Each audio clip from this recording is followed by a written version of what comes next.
It was a night of celebration and recognition.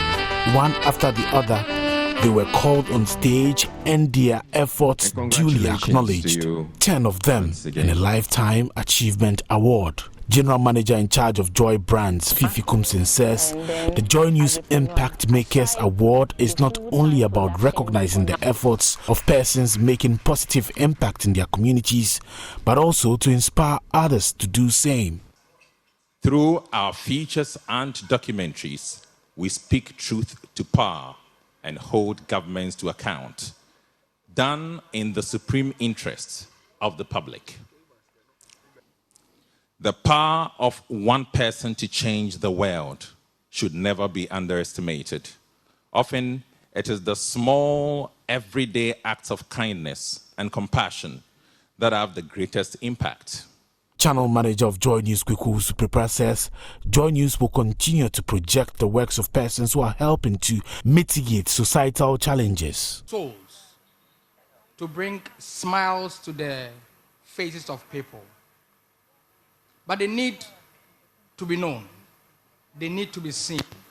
Their good work needs to be exhibited for others to support them. So at Multimedia, we would offer that platform for them, to tell the rest of the world what they do and how far their investments go, so that others can support them, hold their hands as they continue to make tremendous impact. CEO of the Ghana Chamber of Telecommunications and one of the judges, Ken Ashigbe, says we must all be agents of positive change. JoyNews, we thank you for helping Ghana become a country worth dying for. In a world where the noise of discord can often drown out the harmony of unity, these exceptional individuals have chosen different paths. They have heard the calling of their communities and have responded with courage, compassion, and unwavering commitment.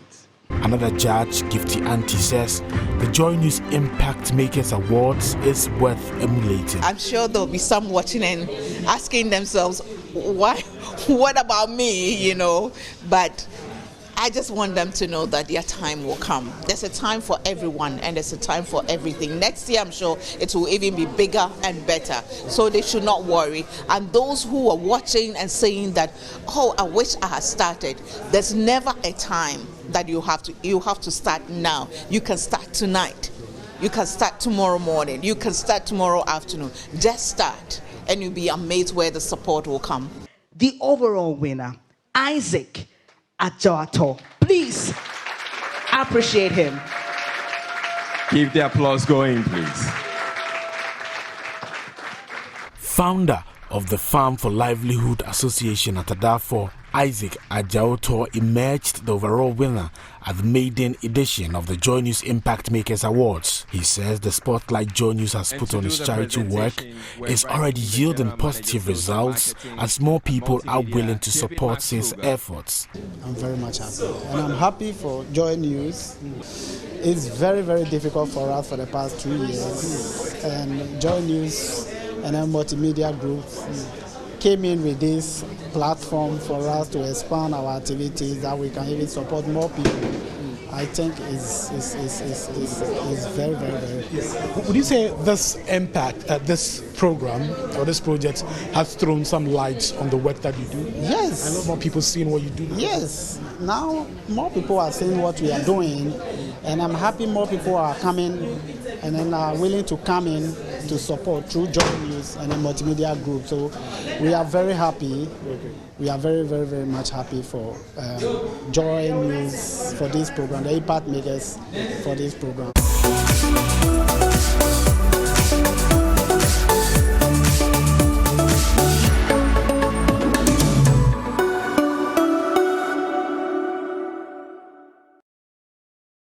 Well, this event happened on Friday night, but I'm still reeling from the joy and excitement that I had listening to the stories of those making impact in different communities across the country. I'm pleased today to introduce you to one of them and the project lead who's done such a wonderful job putting this all together. It was at a point, a lot of hard work for her, but she's not one to back down, so she pulled us through. And I've got the two of them here. But let me introduce you to Reverend Akaribo. We'll just show you some details of who he is, what he's done, and then we'll let you see the impact he's been making in those communities. Then I'll have a conversation with him. Watch this.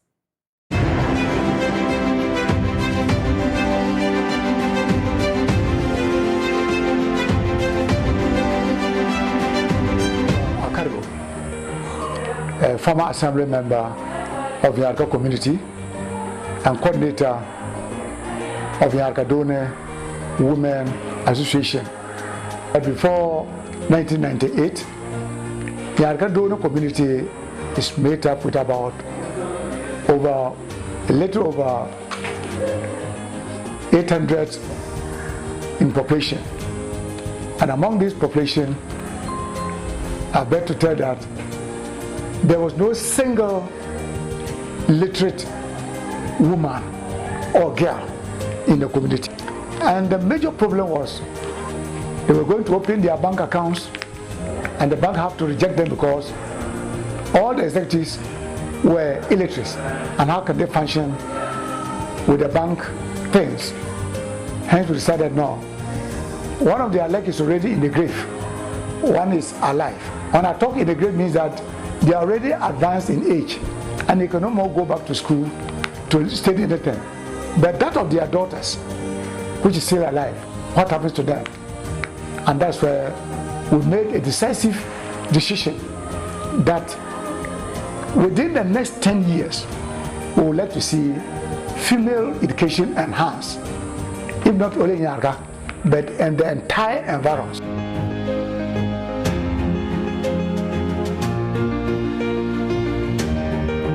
I have been able to bring about clinic. There was no health facility in this community. I was able to build a clinic in this community. The Yarka community, which has now been upgraded to a health center, I brought it. I think today, when you move to any single house in Yarka, Zoko, Via, Sombrongo, Agose, Bonyarka, anyway, you enter any house at all you enter, the educated person in that house is a female. And as I speak today, we have been able to turn around about 463 girls.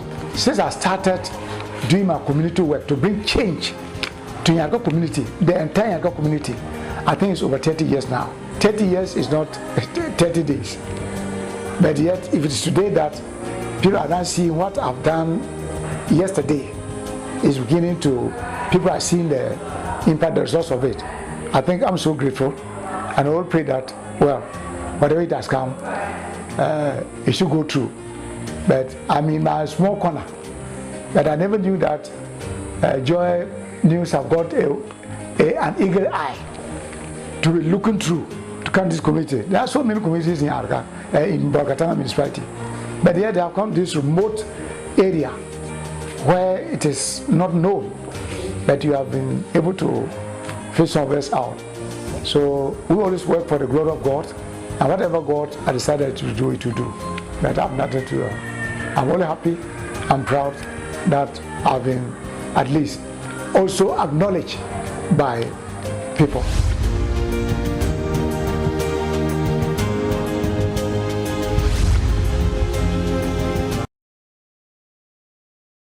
I said this during the event and I'll say it again. I had goose pimples watching Reverend dance with the girls, seeing the girls sitting in the classroom.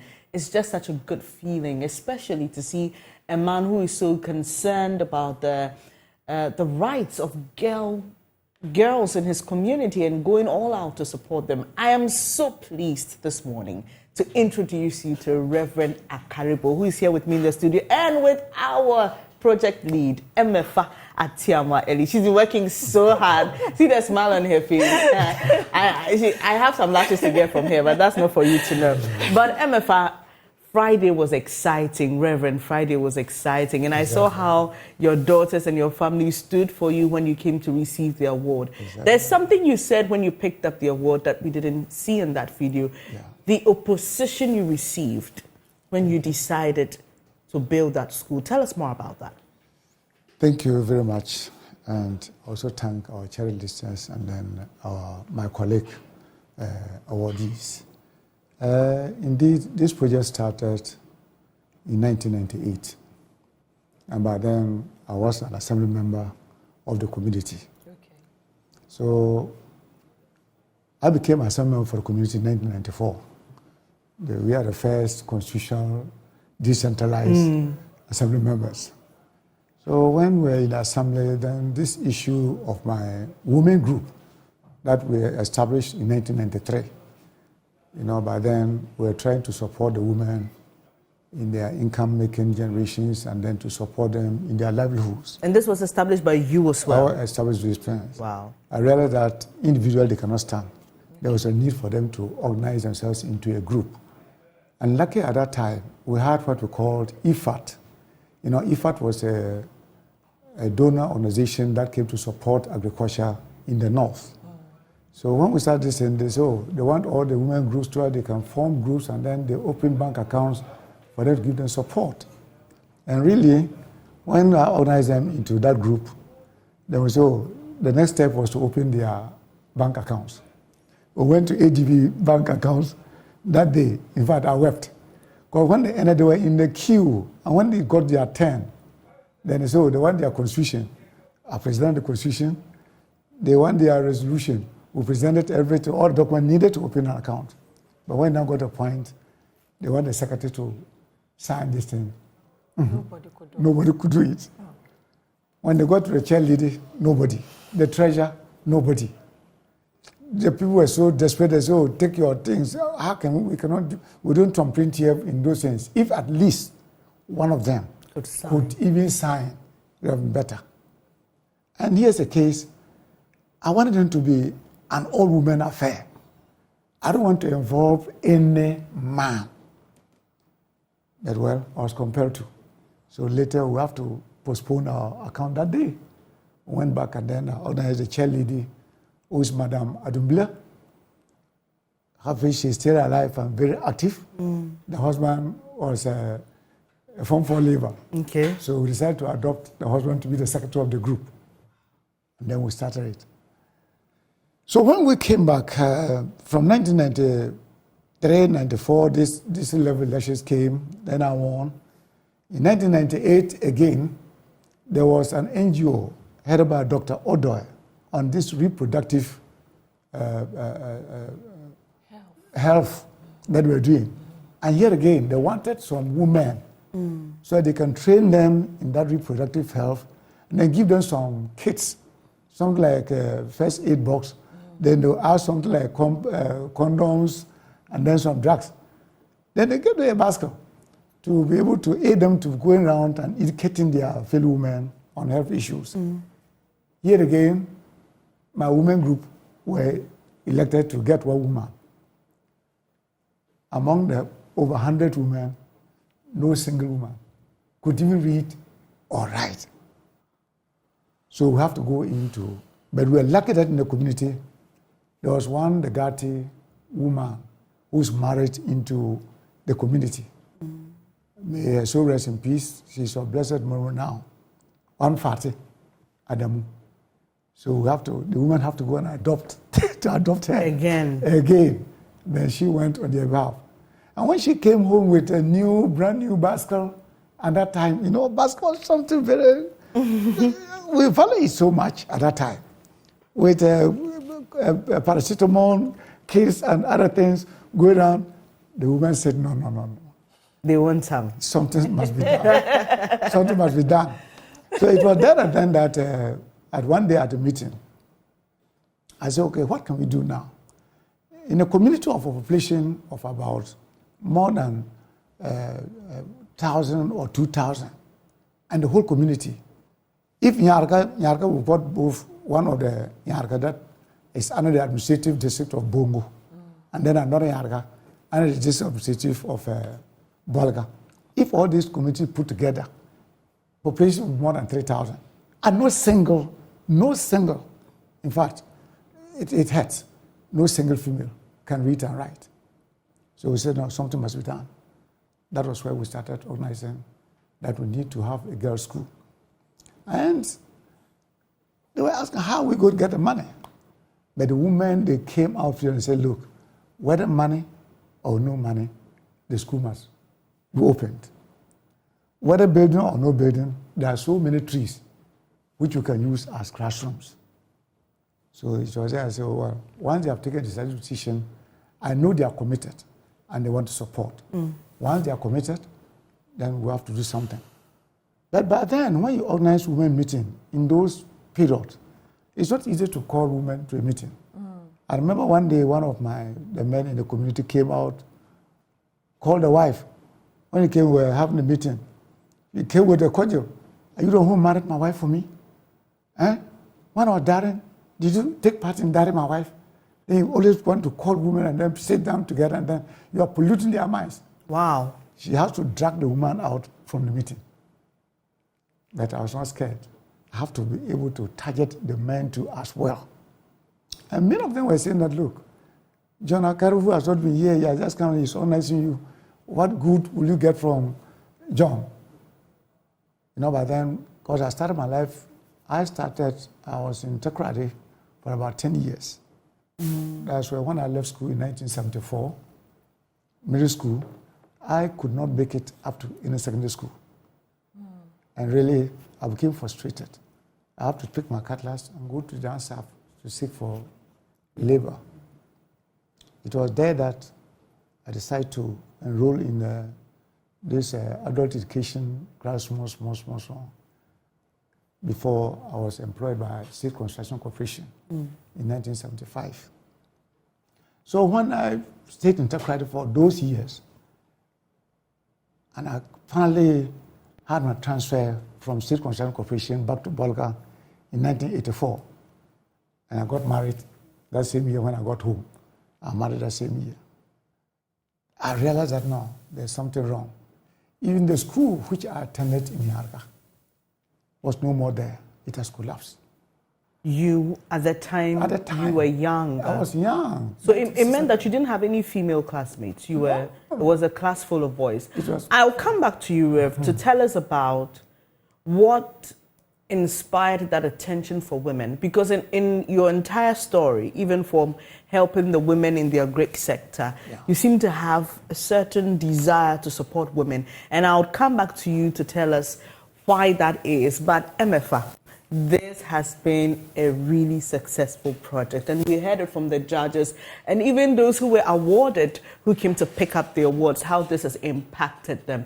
Tell us about the story, right from the conception of the idea to incubation to execution. Thank you so much, Bernice, and we are one of the people who made it happen. I want to use this platform to say a big thank you. Yes, so where did the idea come from? I mean, it's a multimedia idea, right from the top, and it's the first in Ghana's media landscape, and so the expectations were very high from the stage of opening nominations and asking the public to file in their entries, and then the numbers kept swelling. The challenge, I am told. I know, right? The challenge was, how would you be able to pick out the best, with all this? And then we had to set the deadline so we can get to work as soon as possible. I must tell you, it was very involving.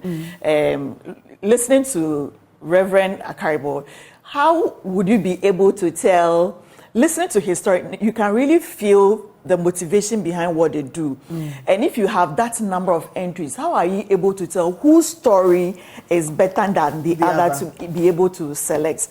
So that we had to come up with a criteria, right. So that, and as much as possible, also to make our work easy, we encourage the nominees, whoever was nominating somebody, to putting a little profile about the person they were nominating. So that will give us a bit of idea regarding whom we are working with. So that also helped to a certain extent. And so with that little information, and then after that, we had to engage the nominees themselves over phone. I mean, you were involved in that process, quite involved. In some of them, you call, you go back, the story kept changing, you don't really know what, So, and it took over a month for us to be able to finish that first stage and then hand over we were able to get about 30 out of the close to 500 nominations that we got. And then we had to hand over that to the judges to do the final work. And they also spent close to 2 months to be able to, because then it was very intensive, going by the criteria we had. Among the criteria, some of the things they were looking at was sustainability, source of funding, the ingenuity of the projects, the extent of impacts on the community, and how would I say, the replicability of the projects. Good. So just as Reverend is talking about, you and I were discussing behind the scenes, that even here in Accra, how many girls' schools do we have at the basic level? We do not really have anything like that. But then, from his story, realize that it was really needed. Right. You can imagine, and this is something that can be done anywhere, any part of the country, and particularly in the remote areas where most people don't really value the education of the girl child. So his story alone is a lot of encouragement and enlightenment to those in such parts of the country, to let them know that, see, they went to open a bank account, but for women, he wanted that initiative to be driven by women, but there was no lady among them to be able, just a signature, to be able to sign.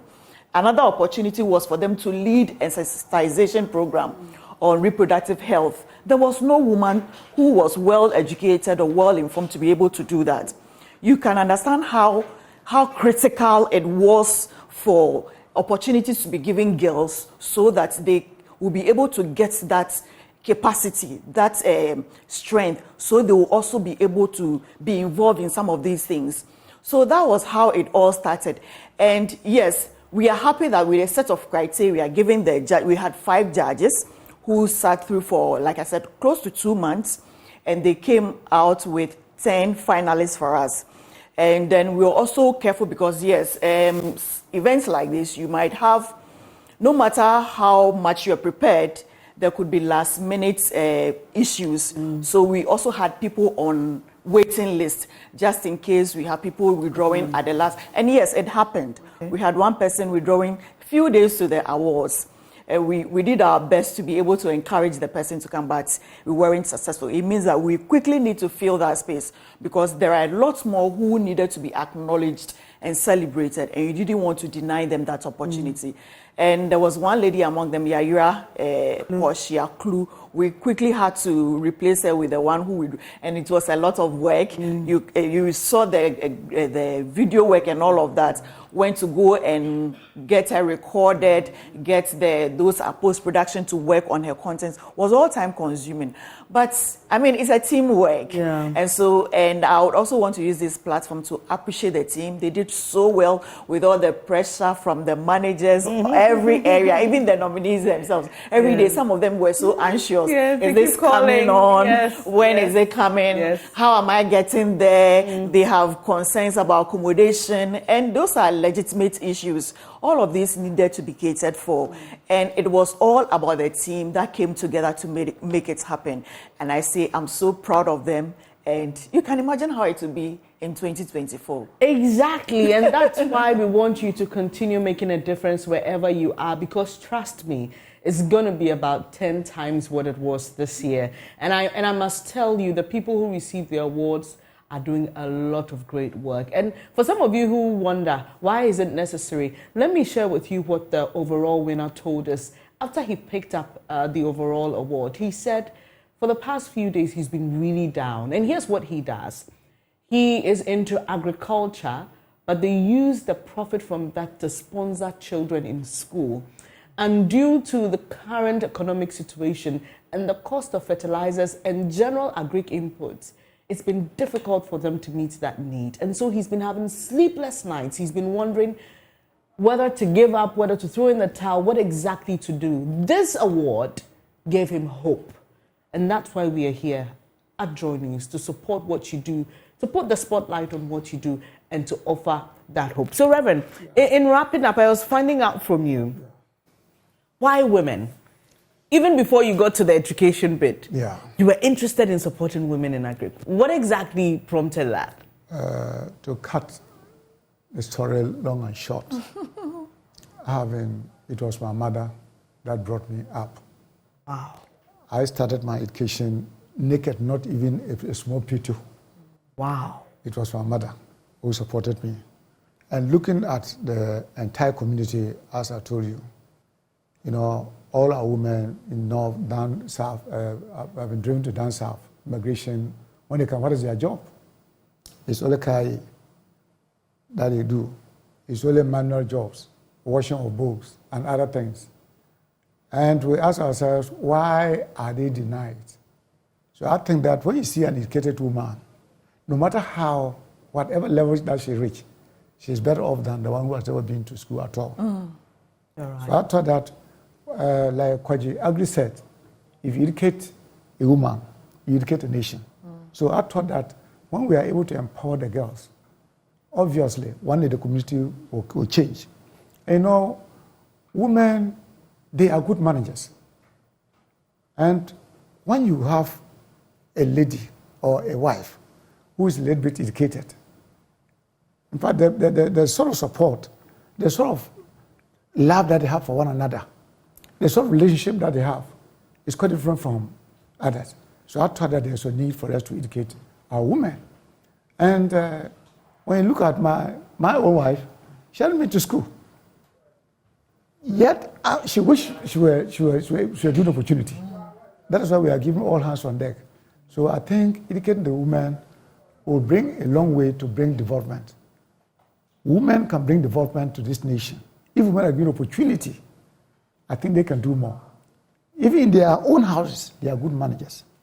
They are good managers. You give a woman just 20 cedis, you come back and the meal you are taking. You ask yourself, where did she get that 20 cedis from? So now, if you are able to help them to build their capacities, you can imagine the great things that they will do. Rev, you have no idea the joy I get from just listening to you, because MFA knows I come from a family of all girls. Yeah. Okay.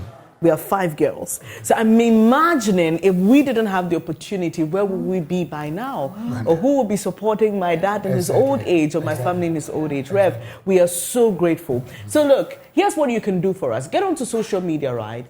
All the impact makers out there, you can support them. MFA, your final words. We quickly need to move on to NSMQ. Yeah, so as one of our awardees said in the clip that was played earlier, and even the judge, Gifty, also mentioned it. I mean, there's so much we need to do as individuals to help our communities advance. Let's not always wait for government. I mean, it took one person and is making a lot of tremendous impact in his community, in the lives of girls. So in your community, no matter how small, it could be sanitation, it could be health, it could be, what else, agri, it could be technology. Whatever the need is, just start, like Gifty said, start now. And yes, you might not always be celebrated, but what matters is that you are changing lives. You are giving people the opportunity to live dignified lives. You understand? We are living in a very hard economy as things are now. And it's so easy for everyone to give up. But who knows, you'll be that person who will give the people around you that hope. Right. So it's time you start doing something. And we say start now. Thank you so much. MFA Tiama Eli's project lead, Reverend Akaribo. Final words. Yeah, my final word is just to acknowledge those who have impacted my life to also impact others. And this I will not forget our Lord Jesus Christ first. And then the Crystal Life Center, David Freeman, who have been talking about impact our generation, impact our generation, impact our generation. And then I will not also forget Madam Fawe Ghana chapter. From the beginning of the project, it was very tough. It was Fawe that supported us. And then the GS who have accepted to take over the school. And one of the inspiring ladies in this country, our mother, the first former President, First Lady, Nana Konadu Ajima-Rawlings. In 2000, she made a visit to the community. And that was something that has stirred up almost all the women. They say, if the First Lady, Nana Konadu Ajima-Rawlings, have visited this place, then this project is something that worthwhile. And those who are not even allowing their girls to come to school started enrolling their girls. And those girls, the funny thing, I started school with some girls who were at the age of between 7 and 12. So these are some of the things. So, and then my women group, which I want to thank them. And Blessing Basket Project from USA. They came and then they built our junior high school. Madam Tezia Wilson from USA and one Ship Lives Foundation. So to all those who are supporting me, I think I cannot anoint all of them. Yes. But I think I'll do it. Because the vision that I have right now, the plans that I have, I think. So we will stay in touch with Reverend Akaribo and let you know what those plans are and how you can support. But before we go here on the AM show, we've got the National Science and Math quiz for you. Watch this.